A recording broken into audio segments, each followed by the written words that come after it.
Kali ini saya akan menjelaskan sistem pernapasan pada unggas. Jadi unggas yang saya gunakan pada kali ini yaitu ayam. Langsung saja, sistem pernapasan pada unggas itu dimulai dari rongga hidung atau sering disebut dengan kavernasi. Udara yang masuk melalui hidung akan melewati rambut hidung dan lapisan mukosa yang berfungsi untuk menyaring debu dan mikroorganisme serta partikel asing. Selain itu, pembuluh darah di dalam rongga hidung membantu menghantarkan udara, sedangkan lendir membantu membedakan udara sebelum menuju saluran pernapasan berikutnya. Jadi di dalam hidung itu terdapat mikroorganisme atau seperti rambut-rambut di hidung itu untuk menyaring-nyaring partikel-partikel yang tidak seharusnya masuk di dalam hidung. Seterusnya, setelah melewati rongga hidung, udara akan masuk ke faring. Di dalam faring ini merupakan saluran berbentuk tabung berada di belakang rongga hidung. Berada di belakang rongga hidung dan berfungsi sebagai penghubung antara sistem pernapasan dan sistem pencernaan. Jadi faring ini merupakan penghubung antara sistem pernapasan dan sistem pencernaan. Karena udara dan makanan sama-sama melewati bagian ini, jadi artinya bagian dari rongga hidung dan faring itu sangat berketerkaitan.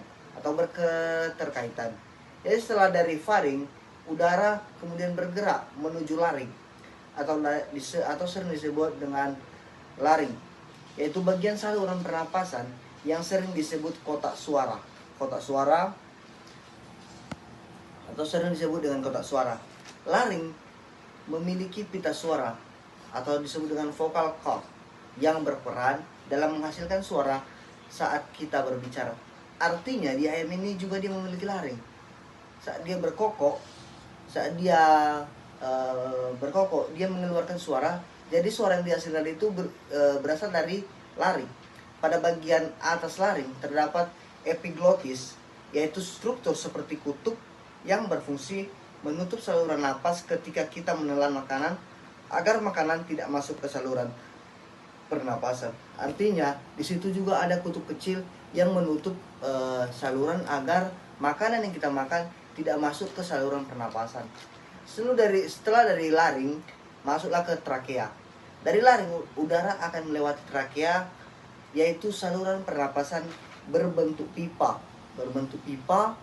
yang memanjang menuju paru-paru.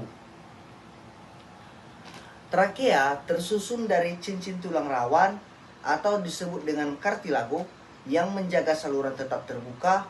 Pada dinding trakea yang terdapat silia dan mukus yang berfungsi untuk menangkap dan mengeluarkan partikel asing dari saluran pernapasan.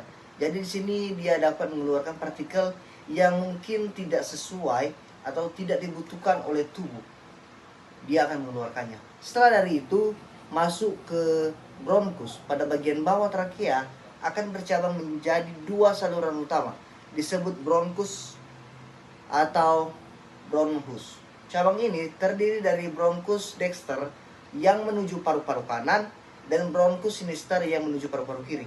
Artinya kalau bronkus dexter itu dia menuju ke kanan dan bronkus dexter menuju ke kiri.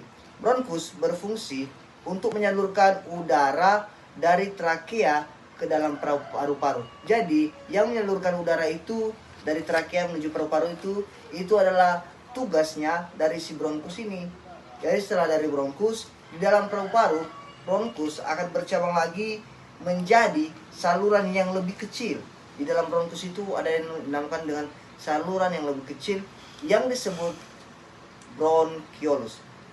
Bronchiolus berfungsi mengatur aliran udara dan menyalurkan menuju alveolus. Jadi di dalam alveolus ini, ujung dari saluran pernapasan itu sering disebut dengan alveolus. Artinya ujungnya itu adalah alveolus atau alveoli. Yaitu sering disebut dengan kantung udara kecil yang jumlahnya sangat banyak di dalam paru-paru. Di alveolus juga terjadi pertukaran gas, yaitu oksigen O2 berdifusi masuk ke dalam kapiler darah Sedangkan karbon dioksida CO2 keluar dari darah menuju alveolus untuk kemudian dikeluarkan saat kita bernafas. Artinya disitulah pengeluaran dia menghirup O2 dan mengeluarkan CO2 di dalam alveolus ini. Jadi sekian penjelasan saya mengenai sistem pernapasan pada unggas, dan semoga kita semua dapat memahaminya dan bermanfaat bagi kita semua. Saya ucapkan terima kasih. Audio Jungle.